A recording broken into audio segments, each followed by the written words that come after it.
आज आपण संत श्रेष्ठ जगद्गुरू तुकोबराय यांच्या गाथ्यामधील अभंग क्रमांक 3740 वर मी चिंतन मांडण्याचा प्रयत्न करीत आहे.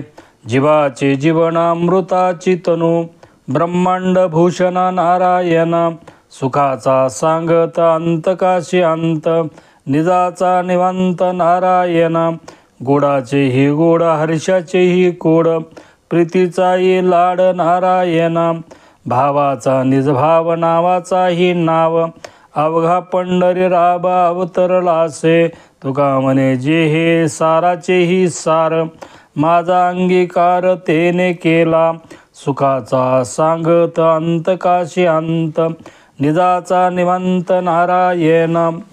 प्रथम मी संत श्रेष्ठ जगद्गुरू तुकोबराय यांच्या चरणी साष्टांग दंडवत घालतो. सर्व साधू संतांच्या चरणी साष्टांग दंडवत घालून, पांडुरंग परमात्मा यांच्या चरणी साष्टांग दंडवत घालून, भगवान शिवाच्या चरणी साष्टांग दंडवत घालून, अखंड शिवनाम सप्तामोज्जनी वाडा माझं ग्रामदैवत भगवान शिवाच्या चरणी काय व्हावं. काल एकादशीचंच या अभंगावर मी चिंतन मांडलेलं होतं, पण ते माझ्याच मनाला पसंत पडणं गेलं. 3 वेळेस मांडलं, कारण मोठे माणसं आहेत म्हणून मोठ्या माणसासाठी तसं मोठंच बोललं पाहिजे. महाराज बी तसं मोठं बोलतात, म्हणून मी ठरविलं की या अभंगावर, कारण सविस्तर असं चिंतन मांडायचं. म्हणून महाराज अभंगाच्या पहिल्या चरणामध्ये म्हणतात, जीवाचे जीवन अमृताची तनू, ब्रह्मांड भूषण नारायण. कारण महाराजांनी या अभंगाची सुरुवातच केलेली आहे जीवाचे जीवन. आता जीव म्हणजे काय, जीवन म्हणजे काय आणि अमृताची तनू म्हणजे काय, हे 3 वेगवेगळे आहेत. आधी आपल्याला जीव म्हणजे काय हे पाहायचं आहे, नंतर आपल्याला जीवन म्हणजे काय, नंतर तनू म्हणजे काय, कारण हे पहिल्या चरणामधलं आहे. ब्रह्मांड भूषण नारायण हे खाल्ल्या वळीला महाराजांनी म्हटलेलं आहे. आता जीव हा त्याच्या जीवनामध्ये जीवदशेला का आला. जीवदशा म्हणजे सगळ्यात खालची दशा आहे. नीच दशा जरी म्हटलं तरी त्याच्यामध्ये काही वाईट नाही, कारण मनुष्य देह आणि प्राण्यामध्ये काहीच फरक नाही. तुम्हाला फक्त बुद्धी दिलेली आहे, विवेक दिलेला आहे, हे मन दिलेलं आहे आणि तुमच्या जीवनामध्ये विचार वाणी तुम्हाला दिलेली आहे. पशुमध्ये त्याच्या जीवनामध्ये बुद्धी आहे, फक्त वाणी नाही, त्याला मन नाही त्याच्या जीवनामध्ये.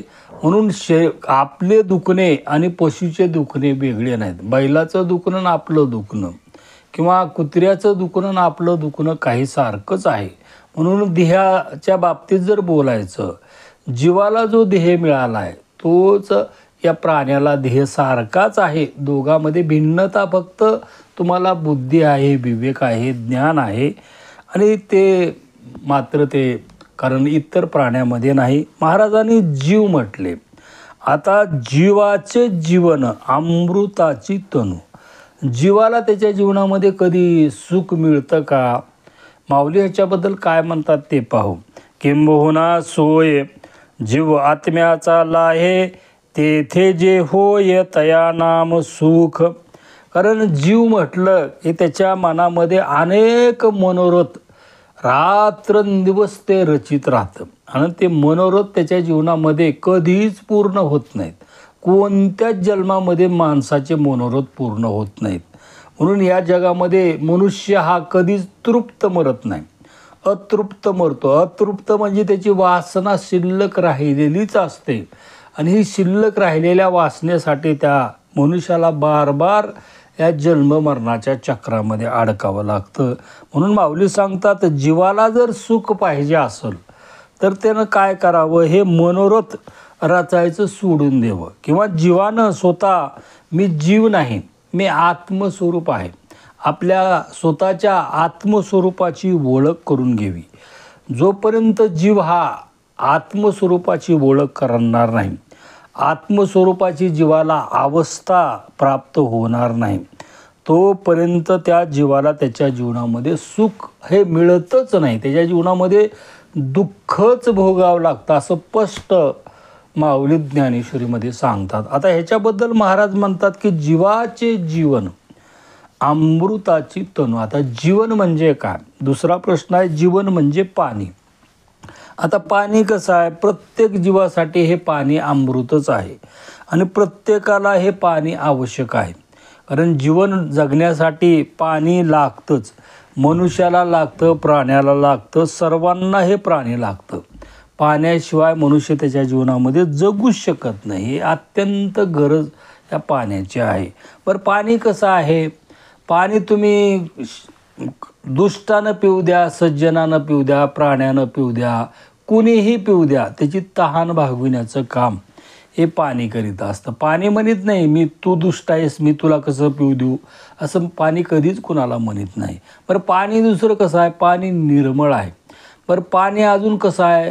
तुम्ही ज्या रंगामध्ये जे रंग टाकाल पाण्यामध्ये ते पाणी त्या रंगासारखं होतं. पिवळा टाकला पिवळं होतं, लाल टाका लाल होतं. जसा रंग टाकाल तसं ते पाणी त्या रंगासारखं होतं. म्हणजे पाणी कसं आहे, तुम्ही माठात ठेवलं माठाचा आकार धरतं, डेऱ्यात ठेवलं डेऱ्याचा धरतं, घागरीत ठेवलं घागरीचा आकार धरतं, विहिरीत विहिरीचा, नदीमध्ये नदीचा. हे पाणी त्याच्या जीवनामध्ये सतत म्हणजे त्याच्या अस्तित्व तो विसरून, पाणी स्वतःचं अस्तित्व विसरून जगाच्या कल्याणासाठी ते पाणी निरंतर काम करीत राहतं. म्हणून पाणी हे अमृत आहे. आता महाराजाला ह्याच्यामधून काय सांगायचं आहे का, आपल्या जीवनामध्ये जीवन जगत असताना पाण्यासारखं जीवन जगावं. आता पाणी म्हणजे कसं? पाणी दुष्टालाही ते त्याची तहान भागवितं आणि सज्जनाचीही तहान भागवितं. आता आपल्या जीवनामध्ये हे जीवन जगत असताना कसं जगलं पाहिजे, तर माऊली ह्याच्याबद्दल सांगतात. जे नाव प्रकृती जे द्विधा सांगितली तुझ प्रती, एकाष्टदा भेद व्यक्ती दुजी जीवरूपा. माऊली सांगतात जिला प्रकृती असं म्हणतात. आता प्रकृती म्हणजे हा देह. हा देह 5 तत्वापासून उसना आणलेला आहे. म्हणून हा देह या 5 तत्वाचा तर आहे. त्याच्यात मन बुद्धी हे 28 जणांचं मिळून हे मेळ केलेला आहे हा आपला देह. म्हणून देहाबद्दल जर बोलायचं, हा देह तुमच्या अधीन काम करतो का? माऊली सांगतात हा देह तुमच्या अधीन काम करीत नाही, त्या प्रकृतीच्या अधीन म्हणजे भगवंताच्या अधीन या देहाचा कारभार चाललेला असतो. तुम्ही लहान होता, कसे मोठे झालात हे तुम्हालाही कळालेलं नाही. तुम्ही कसे म्हातारे होऊ राहिलात हे तुम्हालाही तुमच्या जीवनामध्ये कळणार नाही. म्हणून जीवन जगत असताना कसं जीवन जगलं पाहिजे? निरंतर परिवर्तन हे, कारण जीवनाचं ध्येय आहे किंवा जीवन म्हणजे हे आपल्या जीवनामध्ये निरंतर परिवर्तन होतं. कालचा दिवस आज येत नाही, आजचा दिवस उद्या येत नाही. हे जीवनाचं हे परिवर्तन आहे. म्हणून आपण जीवन जगत असताना महाराजाला याच्यामधून सांगायचं काय आहे की बाबा तुम्ही जीवन तर प्रत्येकजण जगता, पण महाराज सांगतात की जीवाचे जीवन अमृताची तनु. आता अमृतासारखं जीवन आपल्या जीवनामध्ये कधी होईल? ब्रह्मांड भूषण नारायण. कारण तुम्ही असं जीवन जगलं पाहिजे, त्या ब्रह्मांडामध्ये तुमचं भूषण गाजलं पाहिजे किंवा त्या भगवंतानं तुमचं कौतुक केलं पाहिजे. असं तुमच्या जीवनामध्ये तुम्ही जीवन जगलं पाहिजे. हे जगता येतं का? अनेक महात्म्याने त्यांच्या जीवनामध्ये असं जीवन जगलेलं आहे. आता गवळी याची ताक पिरे कोण पोरे चांगली, एवढा त्यांचा छंद देवा. काय शिवा भक्ती ते, काय उपवास पडिले होते, कन्या भोवते बिदुराच्या. तुका म्हणे कुबजा दासी रूपरासी ही न कळा. आता ते गवळ्याचे पोरं शाळा शिकलेले नाही, ते आंघोळ करीत होते का नाही, काय नाही हे माहीत नाही, पण त्यांनी जीवन कसं जगलं त्यांच्या जीवनामध्ये. गवळियाची पोरे गवळियाची ताक पिरे. कारण आसार असणारं ताक, तो जगाचा मालक, तो उष्ट पेत होतो. शास्त्रानं काही गोष्टी उष्ट पिऊ नये असं सांगितलं आहे आणि त्याच्यामध्ये जगाच्या मालकानं तर कुणाचंच उष्ट पिऊ नये शास्त्र सांगतं. हा जगाचा मालक आसार असणारं ताक त्या गवळ्याच्या पोराचं पेतो. म्हणजे काय जीवन असेल त्या गवळ्याच्या पोरानं, कोणतं जीवन जगलं असेल, कोणती म्हणून भक्ती केली असेल. कारण गवळ्याच्या पोराला भगवंताचा छंद लागलेला नव्हता, भगवंतालाच त्या गवळ्याच्या पोराचा छंद लागला होता, आसन जीवन जगा. दुसरं उदाहरण दिलं, कारण काय उपवास पडिले होते कन्या भोवते विदुराच्या. आता त्या विदुराच्या कन्या मटक्या मारीत खातो. कन्याच खात नाही तर ते विदुरानं केळी आणली होती, ती केळीचे सालपट खातो आणि केळीचा गाभा विदुराची बायको खाते. ती देवान विसरून गेलेली आहे. जगाचा मालक त्यांच्या घरी जेवायला आलेला आहे. काय भक्ती असेल असं जीवन जगा. ती कुब्जा दासी वाकडी आहे, रूप नाही, रूपराशी हीन कळा. हीन असलेली मनानं हीन, कारण वाईट वाचणारी ती कुब्जा दासी, तिला तिच्या जीवनामध्ये अंगाला माझ्या उठणं लाव, माझ्या अंगाला ती सुगंध लाव म्हणतो. जगाचा मालक तिच्या मागं लागतो. काय भक्ती केली असेल असं जीवन जो मनुष्य त्याच्या जीवनामध्ये जगतो. म्हणून महाराज म्हणतात, जीवाचे जीवन अमृताची तनू, ब्रह्मांड भूषण नारायण. या ब्रह्मांडामध्ये भूषण तुमचं झालं पाहिजे असं जीवन जगलं पाहिजे. अनेक महात्म्याने त्यांच्या जीवनामध्ये असं जीवन जगलेलं आहे. सर्व साधू संतांनी त्यांच्या जीवनामध्ये असं जीवन जगलेलं आहे. दुसरी गोष्ट, आपण या संसारामध्ये बार बार येतो, जन्माला येतो, मरतो. काय कारण आहे? हे संसारामधलं सुख किंवा संसारामधलं प्रेम, ह्याच्यामधून आपल्याला बाहेर पडल्याशिवाय आपल्या जीवनामध्ये गत्यंतर आहे का? कारण सोप्या भाषेमध्ये आता उदाहरण देऊन मी तुम्हाला समजावून सांगण्याचा प्रयत्न करीत आहे. कारण आपण या संसारामध्ये आलो केवळ प्रेमासाठी आलो. मला घर 3 मजली बांधायची होती इच्छा राहिली असेल, काहीतरी मुलाची इच्छा राहिली असेल, पत्नीची इच्छा राहिली असेल, भोगण्याची इच्छा राहिली असेल, हे भोगण्यासाठी आपण या संसारामध्ये येतो. म्हणजे प्रेमासाठी संसारामध्ये येतो. मग प्रेमच भोगतो का आपल्या जीवनामध्ये? प्रेम आपल्या जीवनामध्ये अजिबात भोगत नाही. कारण इथं आल्यानंतर आपलं नेहमी प्रत्येकाला त्याच्या जीवनामध्ये विजय हवा आहे, संघर्ष करायला आहे, पण त्याला हार त्याच्या जीवनामध्ये कधीच नको आहे. अपमान अजिबात नको आहे. सतत मान राहावा, चांगलं राहावं, चांगलं लोकांनी म्हणावं. वाईट म्हणलं की त्याच्या जीवनामध्ये राग येतो किंवा दुरी घेऊन तो फाशी घ्यायला जातो. म्हणजे तुमच्या जीवनामध्ये तुम्हाला फक्त चांगलं हे तुमच्या जीवनामध्ये स्वीकार करता. हे जीवन आहे का? हे जीवन नाही.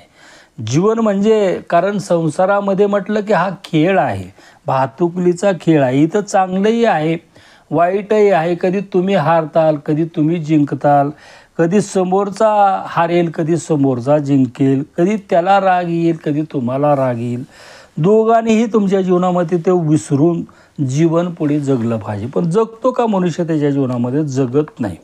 ज्याच्यावर प्रेम करतो त्याच्यासोबतच त्याच्या जीवनामध्ये भांडण करतो आणि त्याच्यापासूनच त्याच्या जीवनामध्ये त्या धनामुळं, मानामुळं, पदामुळं तो लांब जातो. म्हणून ज्या संसारामध्ये आलो, ज्या संसारामधून आता परत आपल्याला आपल्या आत्मस्वरूपाची किंवा भगवंताची प्राप्ती करायची असेल, ज्या मार्गानं आलो त्याच मार्गानं परत जावं लागतं. कारण आपण ज्या प्रेमासाठी या संसारामध्ये आलो आणि संसारामध्ये म्हणजे जीवदशेला आलो, या जीवदशेमधून प्रत्येकाला जर मुक्त व्हायचं असेल तर दुसरा मार्ग नाही. ज्या मार्गानं आलात तोच मार्ग तुमच्या जीवनामध्ये जाण्याचा आहे. याच्याबद्दल मी एक उदाहरण देतो. एक बावजीत फकीर, त्याच्या जीवनामध्ये त्या मस्जिदमध्ये 5 टाईम तो नमाज पडायचा. सकाळी 6ला आला, संध्याकाळी तो 7-7:30चा नमाज झाल्यानंतरच तो घरी जायचा. हा नित्याचा क्रम 20 दिवस त्याचा हा नित्याचा क्रम चालू आहे. मात्र त्या अल्लाची तो आराधना करीत आहे. मात्र त्याला अल्लाचं दर्शन व्हायला काही तयार नाही, पण त्याचा नित्याचा क्रम चालूच आहे. एक दिवस असं झालं की एक कबूतर त्या सवण्या वाटं, कारण मस्जिदीचं फक्त एक सवणं असतं, दार बंद केलं की त्या सवण्या वाटे एक कबूतर मध्ये चालत मध्ये आलं आणि एकदम त्या गाभाऱ्यामध्ये आले की भर दिशा मस्जिदीवर येऊन बसलं. आता बसल्यानंतर त्याला ते, कारण ते बावजीत फकीर दिसला, तो ध्यानामध्ये बसलेला, ते घाबरलं. मनुष्याला पाहून घाबरतं प्राणी, घाबरलं की मग ते फडफड करू लागलं. जाण्यासाठी इकडं तिकडं मार्ग बघू लागलं. प्रत्येक भिताडच दिसायला त्याला चौकून, कुठं काही रस्ता त्याला जाण्यासाठी दिसना गेला. एवढं फडफड तरमिळू लागलं. यांचे ध्यानामधून ते बावजीत फकीर ते बाहेर निघाले आणि त्यांनी पाहिलं तर एक कबूतर मध्ये आलेला आहे, बाहेर जाण्याचा प्रयत्न करीत आहे. मग त्यांना वाटलं की ज्या मार्गानं आला आहे तोच मार्ग त्याच्या जीवनामध्ये बाहेर जाण्याचा आहे, दुसरं दारच नाही. मग दुसरा दार नसल्यामुळं आता ह्याने थोडं बघितलं तर ह्याने उठल्यावर तर ते कबूतर अजून घाबरलं आणि मग ह्या भेताळायला जाऊन त्या भेताळाला जाऊन आदळायलं. आता हे वाट त्याला दाखवलीत, बाबा ज्या सवन्या वाट तू बाहेरून मध्ये आलेला आहेस ते सवनच तुझ्या जीवनामध्ये बाहेर जाण्याचा मार्ग आहे असं हे दाखवायला. पण ह्यांची बावजीत फकीराची भाषा त्या कबुतराला कळायला नाही आणि कबुतराची भाषा ह्यांना कळायला तयार नाही. मग शेवटी यांच्या लक्षामध्ये आलं, ह्याने धरण्याचा प्रयत्न केला, काही त्यांना ते कबूतर जवळ भिवून आल्यामुळं ते ह्या भीतीहून मग ते एवढं घाबरलं, थरथर कापू लागलं. मग बावजीत फकीराच्या लक्षामध्ये आलं. मग ते शांत बसले आणि शांत बसल्यावर त्यांच्या लक्षामध्ये आलं की मी या संसारामध्ये जे आलो ते केवळ प्रेमासाठी आलो. पत्नीचं प्रेम असेल, घराचं प्रेम असेल किंवा भक्ती करण्याचं प्रेम असेल, कोणतंही प्रेमासाठी माझ्या जीवनामध्ये संसारामध्ये आलो. अल्लाची भक्ती करायची असेल, आपणही आपल्या जीवनामध्ये भगवंताची भक्ती करायची असेल, संताची सेवा करायची असेल, म्हणून म्हटलं की प्रत्येकाचे मनोरथ हे भिन्न भिन्न आहेत. पण आपली इच्छा आहे म्हणूनच आपण या संसारामध्ये बार बार जन्माला येतो. आणि मग ज्या मार्गानं आपण या संसारामध्ये आलो, प्रेमानं आलो, तर प्रेमानंच आपल्याला त्या भगवंताकडे जावं लागतं, दुसरा मार्ग नाही. त्यांना एकदम साक्षात्कार झाला, ज्या मार्गाने आलो माझं चुकायलेलं आहे, ज्या मार्गाने मी प्रेम मार्गाने या संसारामध्ये आलेला आहे, जाण्यासाठी फक्त तो प्रेम मार्गच माझ्या जीवनामध्ये आहे असं त्यांना मनामध्ये आल्यानंतर एकदम गाढ अशी त्यांना समाधी लागली. समाधीमध्येच त्यांना त्यांच्या स्वतःच्या स्वरूपाची ओळख झाली, त्या अल्लाचं दर्शन झालं. दर्शन झाल्यानंतर त्यांनी धन्यता दिली कबुतराला, कारण कबुतराच्या योगानं त्यांच्या जीवनामध्ये कारण स्वतःची ओळख झाली, अल्लाची प्राप्ती झाली. कबुतराला हात जोडलेले. आता त्या कबुतराला काय करणार आहे, ते घाबरून बसलेलं होतं, थरथर कापू लागलेलं होतं. मग त्यांनी सर्व मस्जिदीचे दार ओपन केले आणि त्या कबुतराला त्यांनी अलविदा केलं, म्हणजे बाहेर पाठविलं. बाहेर पाठविलं तर त्यांच्या जीवनामध्ये बाहेरही सर्वत्र त्यांच्या जीवनामध्ये त्यांना अल्लाच दिसायलेला आहे. आता ज्याच्या जीवनामध्ये, कारण आत जर तुम्हाला त्या भगवंताची प्राप्त झाली असेल, तो बाहेरही तुमच्या जीवनामध्ये तोच दिसतो, दुसरा दिसण्याचं काही कारणच नाही.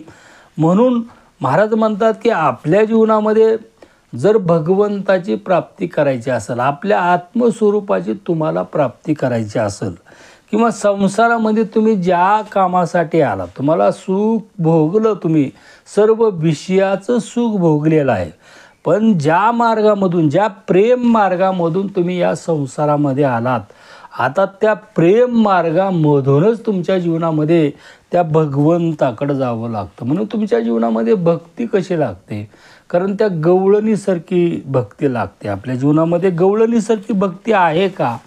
आपल्या जीवनामध्ये अजिबात गवळणीसारखी भक्ती नाही. गवळी याची ताक पिरे कोण पोरे चांगली, ती की पोरं चांगली नाहीत, पण त्यांची भक्ती काय उपवास पडिले होते. कारण कोणता उपवास पडला होता की त्यांना विदुराच्या कान्या खाव्या लागल्या. तशी आपल्या जीवनामध्ये हे भक्ती करण्यासाठी बैसता कोणा पे नाही समाधान बिबरे हे मन तोची सोयी. तुम्ही कुठेही बसलात तर तुमच्या जीवनामध्ये तुम्हाला समाधान मिळणार नाही, शांती मिळणार नाही. तुम्हाला तुमच्या स्वतःच्या स्वरूपामध्ये स्थिर झाल्यानंतरच तुम्हाला समाधान, शांती तुमच्या जीवनामध्ये मिळते. दुसरीकडं तुमच्या जीवनामध्ये शांती मिळतच नाही. म्हणून तुम्हाला ज्या मार्गाने आलात, कशाने आलात, प्रेम मार्गाने या संसारामध्ये आलात. आता ह्या प्रेम मार्गानंच तुम्हाला त्या भगवंताकडे जावं लागतं. कसं जायचं? पाहतात वये कला दिसे कैसा असे व्यापक. कारण तो तुमच्या आत पाहत जावं लागेल, प्रेमानंच जावं लागेल. प्रेम मार्गानं तुमच्या जीवनामध्ये त्या भगवंताची भक्ती करावी लागेल. आणि त्या प्रेम मार्गानंच, ज्या मार्गानं आपण हा जीव त्याच्या जीवनामध्ये, कारण जीवदशेला आलेला आहे, महाराज सांगतात शास्त्रानं तुम्हाला मान्यता दिली, माऊलीने मान्यता दिली नाही, पण महाराजांनी तुम्हाला डायरेक्ट मार्ग सांगितलेला आहे. तुम्ही जर भक्ती मार्गानं तुमच्या जीवनामध्ये जशी त्या गवळ्याच्या पोरांनी भक्ती केली, त्या गवळणीनं भक्ती केली, त्या तशी भक्ती तुमच्या जीवनामध्ये केल्यानंतर तुम्ही जीवदशेला आलात तरी तुमचा देव ऋणी झाल्याशिवाय राहत नाही. म्हणून महाराज म्हणतात जीवाचे जीवन अमृताची तनू ब्रह्मांड भूषण नारायण. मग तुमचं भूषण या ब्रह्मांडामध्ये सर्व लोकांना तर वाटतंच, यामध्ये थोडंसुद्धा नवल नाही. तो जगाचा मालक आहे, त्यालासुद्धा त्या नारायणाला सुद्धा त्याचं नवल वाटतं. म्हणून जेवढे संत महात्मे त्यांच्या जीवनामध्ये इथं आले त्यांचं नवल आपल्याला तर वाटतंच. चंद्र सूर्य आहेत तोपर्यंत आपण जगद्गुरु तुकोबाराय माऊली असतील, कारण चोखामेळा, जनाबाई, मीराबाई हे सर्व साधू संत किंवा देशासाठी ज्याने प्राण दिले, भगतसिंग आहे, राजगुरू आहे, सुखदेव, हसत हसत ते प्राण दिला त्यांच्या जीवनात, फाशीवर गेले. पण जोपर्यंत चंद्र सूर्य आहेत तोपर्यंत त्यांचं जीवन कसं आहे, हे भूषण आहे. त्यांचं जीवन अमृताची तनू झालेले आहे असं महाराज या अभंगाच्या पहिल्या चरणामध्ये सांगतात. कारण आपण इथंच थांबू. आता राहिलेलं चिंतन भाग 2मध्ये, कारण पहिलं चरण आपलं संपलेलं आहे. आता भाग 2मध्ये, कारण उर्वरित चरणावर माझ्या जीवनामध्ये मी चिंतन मांडण्याचा प्रयत्न करीन. हे झालेलं चिंतन भगवान शिवाच्या चरणी, पांडुरंग परमात्मा, तुम्ही सर्व प्रिय आत्मा, तुमच्या चरणी हे शब्दरूपी भावपुष्प अर्पण करून माझ्या अल्पशा सेवेला पूर्णविराम. तुकाराम तुकाराम तुकाराम. बोला पुंडलिक गुरुदेव हरी विठ्ठल श्री ज्ञानदेव तुकाराम.